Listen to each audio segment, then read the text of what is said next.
The July 15th episode of AEW Dynamite went off with a bang and had way more action than I was expecting, and also some surprises. So let's run it. We started the night off with a quick beach break recap. It just basically showed everything that happened last week.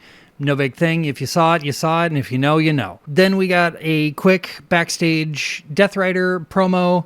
Will Ospreay was throwing elbows into something. I'm assuming some kind of sandbag. I'm not 100% sure, but there was a lot of stuff going on. Everybody was kind of chattering until Mox came in, kicked everybody except for Ospreay out, and then had words of wisdom for him, and we moved on from there. The first match of the night was quick, fast, and in a hurry, but in a fun way. We got to see Cage and Cope versus Garcia and Yuta. Everybody did their best. Garcia and Yuta were doing everything they could. They really showed that they continue to grow on a week-by-week basis because they are part of the Death Riders, and they've got things rolling with all of that. Cage and Cope did end up with the victory in the end, at which point Claudio Castagnoli came out with the dogs, and they attacked Cage and Cope, and everything started to break down there. And then most of the Bang Bang Gang came out, and the numbers started to keep them alive in all of this. But in the end, Finlay was about to hit Cage with the shillelagh. Jay White came sprinting out, ripped the shillelagh out of his hand, looked at it, looked at Finlay, did a little bit of like threatened him. Finlay went running off, disappeared into the audience, as did the rest of everybody else that was on their team for the moment. And then Cage and White got into a little bit of just a talky conversation. Cage didn't look super happy. White was trying to be apologetic. Cope stepped in, made sure everything was okay. All the rest of the Bang Bang Gang got back in the ring, and Cope gave everybody knuckles. Cage and Cope both disappeared. The Bang Bang Gang had a moment during the commercial break. I don't know exactly what happened, but it seemed like Cage might be starting to come around to everything while Cope is trying to hold everything together. Then we got a little bit of an unnecessary recap and moved straight into another Andrade Beach promo with the woman who still didn't really look like she wanted to be there, but that's just what it is. And then we smash cut into him having a live promo in the back where he ended up showing off that he's got one of MJF's Diamond Dynamite rings, and he had a match coming up. So it was just kind of to set that up. Then we got a little bit of a backstage promo from the conglomeration. The Demand stepped in and they were like, hey, you're not on our hit list yet, although you do have the trios titles, and we would like to have the trios titles, but we're not going to lay a finger on you. At which point Lethal Swirl came running in, beat up the conglomeration a little bit, and then Ricochet was like, see, I told you, nobody in our group was going to lay a finger on you, but these guys had something else going on. And then just for shits and giggles, he kind of kicked Orange Cassidy just a little bit, still abiding by not laying a finger on anybody, I guess. It was just so silly.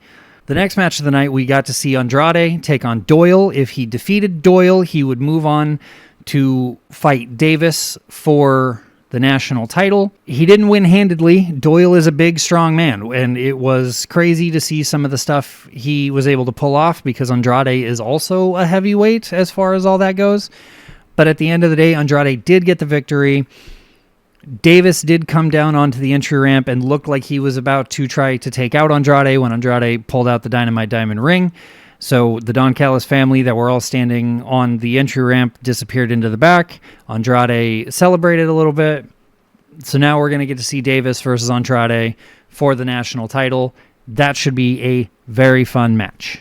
After a commercial break, we came back. Tony Schiavone was in the ring. He introduced Kenny Omega. Kenny came out wearing the Triple B. They were having like a little pseudo celebration because he is now the world champion again. The Young Bucks came out and they were like, this belt is ugly. Here's the old one back. So they're retiring the Triple B for now because I'm sure Max is going to win it back at some point. It was a whole thing. Ospreay came out after a few minutes, asked very politely for the Young Bucks to leave. He and Omega had a 5-minute war of words as far as like Ospreay was doing nothing but praise. Omega was saying, yeah, everything is cool. Like, let's have a great match. And then Kevin Knight came out, and Kevin Knight was like, hey, MJF promised me a match for the title, and now you're the champion, so now you have to give me that match, to which Omega was like, you think I'm going to follow the word of some scumbag? Like, no, that's not happening. But because I'm a good guy, I'll still give you a match. Don't even worry about it. Some more words went back and forth. Kevin ended up attacking Omega. Ospreay tried to attack Kevin, but he dodged out of the way and hit the ramp. Then Darby Allin came slipping out to attack Kevin Knight. And now we have one of the funnier reaction meme gifs that you'll see in a while. Here it is. And from there, it just kind of broke down. More Don Callis people ended up coming out. It was a whole thing. At the very end of it, Mox came out and stood ground in front of Ospreay and Omega, and then the Don Callis family just decided it wasn't worth it, and they disappeared. Then we moved into a pre-recorded promo from Jack Perry. He obviously has signed again another deal with AEW, so he's just kind of like, hey, my first run was pretty good. I got 4 championships. Let's see what I can do with this one. And then he kind of looked off to the side, and he was just like, did you get all that? And the camera panned out, and Luchasaurus was standing there with the boom mic and his sling still, and he was just like, yep, got it, cut, and then that was it. It was very interesting. Having Luchasaurus speak like a human now is fun, at the very least, but I'm curious where they're going to go with it from here. Back in the ring, we got our next match of the night, which saw Brodito taking on Aaron Solo and Nick Comoroto. Haven't seen those guys in a hot minute, so it was very nice to see that they're still doing their thing. But it was a squish. Who'd have thought? In the back, Renee was interviewing Kyle Fletcher. As the interview was going on, Brodito came through the back right after their victory. They handed out a couple of wanted flyers, which was kind of funny. And then Fletcher's music hit. He went out to the ring. He had a match with Commander. That was match of the night, in my opinion, honestly. It just super tall boy with all the strength versus slightly smaller Lucha, high flyer. Everything went off awesome. There's a part of the match that I can't find a video clip for, and I wish I could, but Commander jumped off the top rope from a springboard and somehow caught Fletcher's head in his thighs and did the craziest Poison Rana I've seen in Lord knows how long, but match of the night for sure. Commander didn't want to give up. He got a really close 2.9999 count after that Poison Rana, and it was just so much fun. At the end of it, Fletcher did win, so he regained his TNT title, and he is moving forward with things, but stuff kind of did break down after that. Takeshita came out. Okada came out. There was a whole thing there. And then Brodito came back out and attacked. And later on in the show, Fletcher was like, you know what? You want to come after me? I'm going to come after you. You want me to put the title on the line? Because Bandito did hold the title up after everybody else had been taken out. Fletcher was like, fine, let's do it. So now that's a match coming up in the future, and I can't wait to watch it. And then we got to see a quick thing out in the parking lot area between Renee and Omega. She was saying that the match with Kevin Knight was a go. Darby Allin popped up and was like, you can't just talk to Kevin Knight and let him know that like people miss the old Kevin Knight or whatever. You have to beat it into him. So I'm going to try doing that next week, and I'm going to try to strip the TNT title off of him. Omega said, okay, you do that. And then Darby skedaddled one direction, and then Moxley popped up and was like, you know, he's right. Some people just aren't who they want people to believe they are, no matter how much they act like it. And he just kind of eyed Omega and disappeared like Homer Simpson into the bushes. It was very strange, very cryptic, but I didn't hate it. Then we hit commercial, and we came back from commercial, and Renee had moved her way from the parking lot area onto the top of the entry ramp, and she did a quick interview with the Brawling Birds. They're back together. No more injuries. They're coming for gold. They're coming for brawls.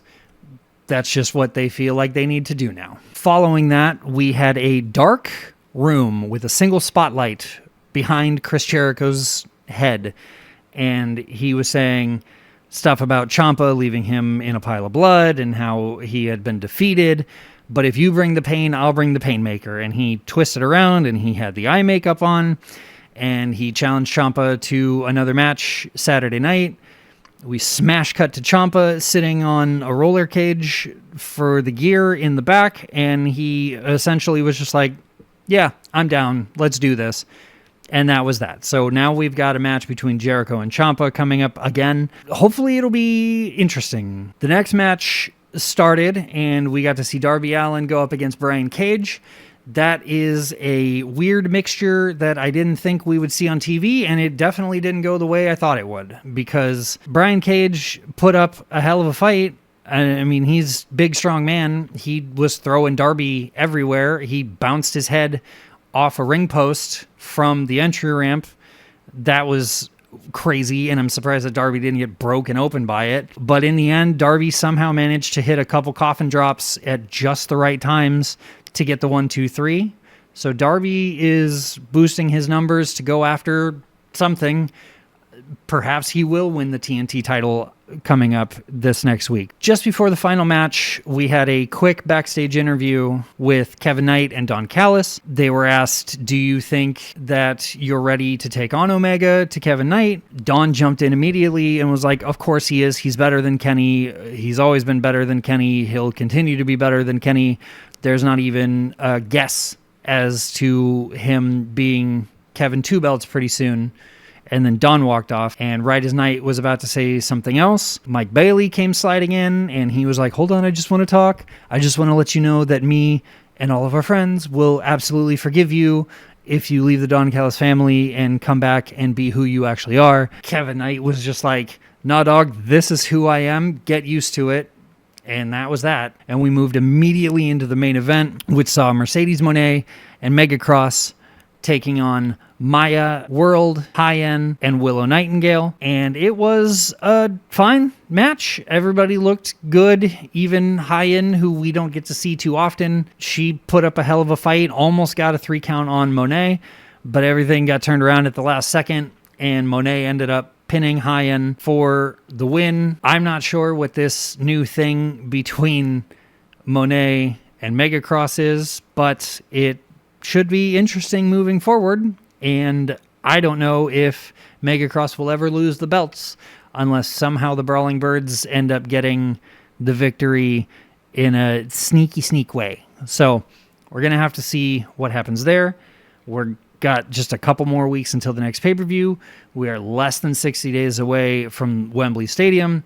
So much is going on right now. I'm very excited for all of it, and I hope you guys come along for the ride. So until Saturday, you take care of yourselves. I'll be around somewhere. Peace.